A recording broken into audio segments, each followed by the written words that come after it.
and welcome to another video from Armoury Antiques and Militaria and our YouTube channel. Welcome back to the channel, ladies and gentlemen.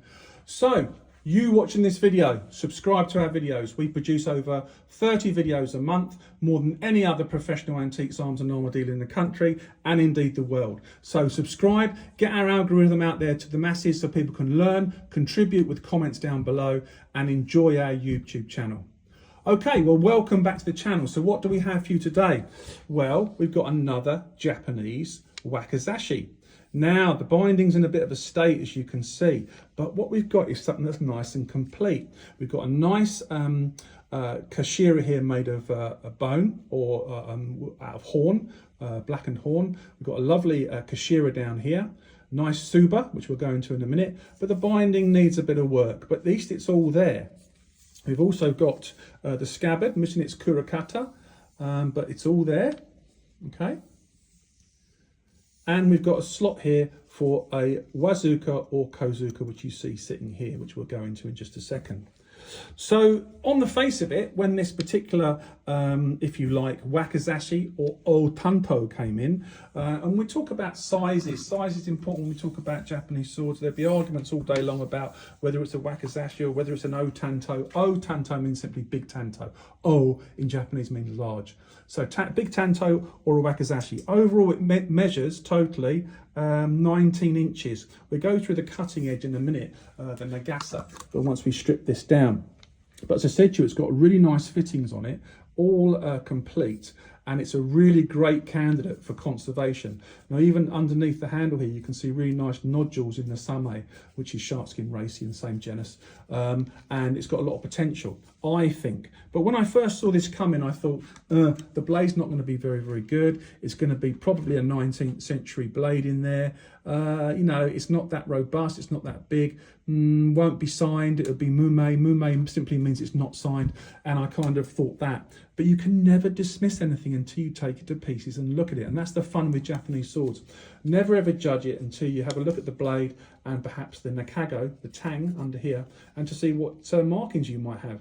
Okay, so look, I'm going to take it apart and I'll bring you back. Okay, so welcome back. We stripped the sword down, as you can see here, and let's go through it. We've got the saya, or scabbard, as you can see. We've had a brief look at that. And yes, I know it needs conservation work, but at least it's all here. This makes it very easy for someone that wants to conserve it.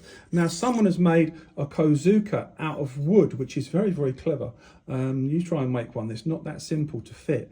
So that's a wooden bladed kozuka, which sits in here, which is nice to have with the sword. Then we look at the ska or suka, depending how you want to pronounce it. Take the fuchi off for a second. All complete, needs a rebind, yes, we know that. But that can be done quite easily and reasonably priced. So that's all nice and complete. Very easy to do this to your taste as well, which is nice. We've got the fuchi, which is here, which is quite nice. It looks like a little, I think it might be a turtle on there or something on a stone in a river with foliage and that kind of thing. Turn it around, quite nice. Not signed, this particular one. Sometimes you'll find they're signed on the upside down edge of the fuchi, not signed in this case, but nevertheless a nice example. Nice little fuchi there, that makes it nice and complete. We've got the, as you can see down here, we've got the seppa, and then we've got the suba. Nice suba, show you here. Iron, wisdom gold or brass highlights here. Nice uncleaned condition. Got the cutout there for the kozuka or wazuka in the scabbard. So nice little iron suba there. I think that's quite sweet actually. Quite like that. Hasn't been cleaned, left totally as it is. And I guess we've also got to get to the habaki. Lovely little habaki. It's tiny, really nicely made. And as you know, I think that habaki makers are highly skilled. Really nice example there in brass. And then we've got the blade. Now, what size is the blade? Now, this is interesting. Now, the overall length of the blade in inches is 17.5 inches. The nagasa from the hamachi, this is where the blade cutting edge starts from, is 30, hang on, sorry, that's centimetres, hang on a second, inches, 13 inches. So centimetres nagasa, we're talking about 33 centimetres. So not that big at all. And it's quite a slender, small blade, okay? Out of polish, but in the right light, we have a nice strong sugaha, reasonably straight, It's not been shortened. There are no issues in the blade at all. It's fine. I've examined it in the correct light, and it's difficult to show you guys, but there is a suguha there. But what makes this interesting is when we start to look at a signature. Now, for some of you that know or don't know, freeze the video if you want. We've got a mon at the top here, and we've got 2 characters as a signature. Do you know what it says? Freeze the video if you like. Okay, let me tell you then. So what we've got here is Yasutsugu, Yasutsugu, and we've got the Yasutsugu mon here, which was originally given to the Yasutsugu line by Tokugawa Ieyasu, who was the shogun, the first shogun of Japan. And he's immortalized in the programs you've probably seen recently, like Shogun, the original one with the Richard Chamberlain, with Toshiro Mifune, who played Tokugawa Ieyasu. But in the film, they renamed it as far as the book was concerned by James Clavell. They named Tokugawa Ieyasu Toranaga.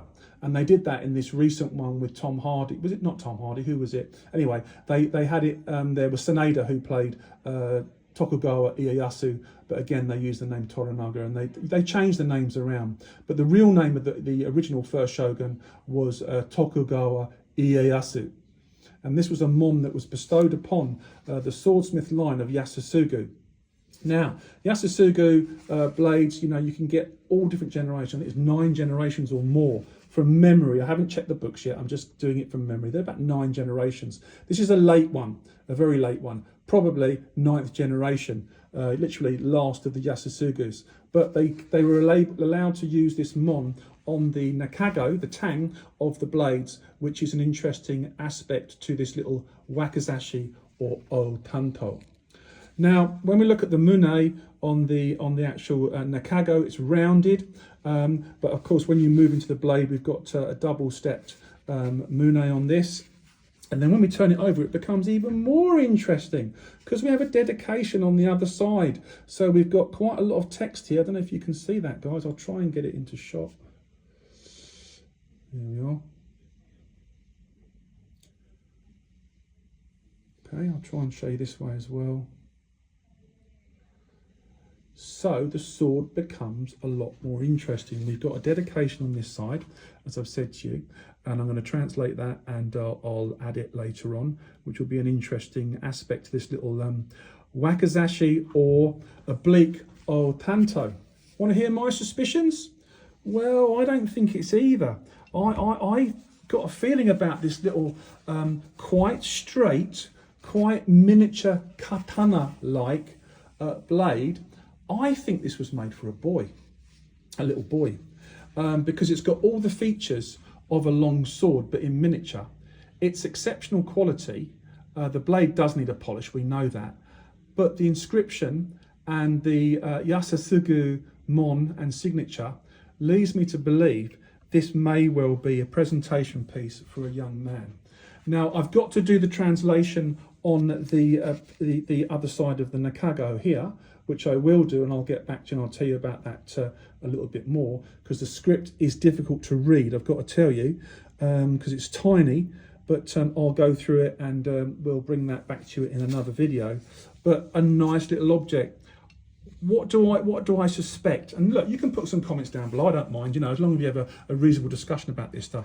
I reckon this was probably in a miniature mount for, and I'm only saying possibly, this is not what I'm saying is 100%. Was this little sword here, perhaps for the Tokugawa line, or was it perhaps for a son of a Tokugawa shogun, or another person of high status closely connected with the Tokugawa shoguns? It's possible, but I need to do my research. What a cool object.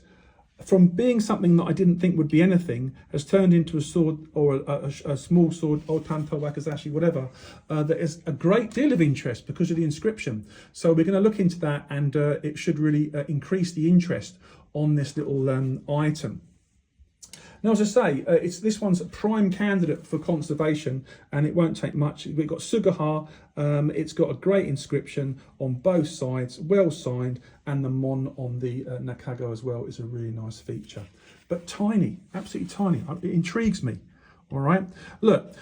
People all over the world, they talk about Japanese swords and missing swords and ones that are rare and all that kind of thing. You know, I'm not saying it's in that bracket. What I'm saying is it's an interesting sword. But what I'm also saying is, you know, some of the finest Japanese swords ever found outside Japan have been in England. And they have gone all over the world. We've sold them all over the world to people in Japan, America, Canada, all that sort of thing. And, you know, you'd be amazed what still exists in England and some of the swords that come out of the woodwork, as I've shown you in the last few videos that I've done. And this is one of them, and one that I'm really looking forward to do more research and finding out more about. Well, look, we hope you've enjoyed this video. Don't forget to subscribe. We always enjoy your subscriptions because it helps with people learning more about antiques, arms and armour, and also items that they may have in their collection that they don't know too much about and they'd like to learn about. You know, it's interesting for people. So help the algorithm get out there so people can learn and contribute and also, you know, develop their knowledge. So it's really helpful for people, especially young collectors, and so many people out there, especially in the antiques, arms and armour world, don't want to help young people. They're not interested. And all this secret knowledge nonsense. I believe in helping young people, nurturing their knowledge and giving them the support they need so they can enjoy this hobby like you and I have over the last God knows how long, for me 40 plus years. Anyway, thank you very much for watching. Don't forget to subscribe. Yes, you watching. Yes, you. It really helps the algorithm get out there for people to watch our videos. But in the meantime, stay safe, look after yourselves, and we look forward to doing another video for you very soon. Thank you for watching.